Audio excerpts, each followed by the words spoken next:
11年嘅時光會令一台瑪莎變成點樣？點先可以令佢回復最佳巔峰狀態？如果你有一台 Ghibli 或者啱入手咗二手 Maserati 嘅朋友，咁呢條片就啱晒你啦！呢台2014年嘅瑪莎拉蒂 Ghibli 出現咗發動機異響、行駛時底盤不穩，而且有明顯異響、剎車異響，仲有油耗高嘅情況。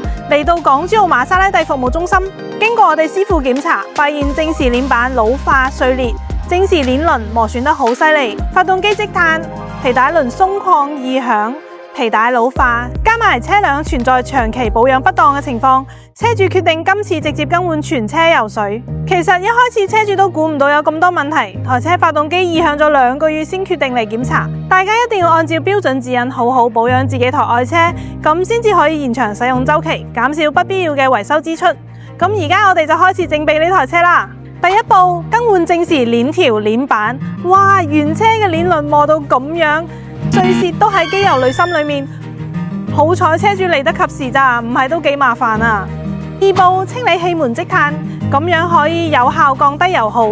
第3步，原車嘅擺臂膠已經嚴重脫落，所以行駛嘅時候會感覺底盤唔穩，而且仲聽到明顯異響。第4步，更換嚴重磨損嘅剎車碟、剎車片同埋剎車油。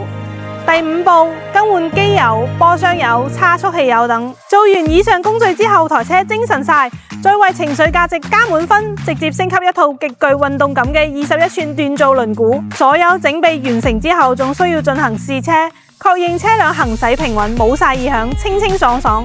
咁樣呢台 Ghibli 先至算係真正回復巔峰狀態，重拾駕駛快感。定期按需養護愛車，港珠澳瑪莎拉蒂服務中心竭誠為你服務。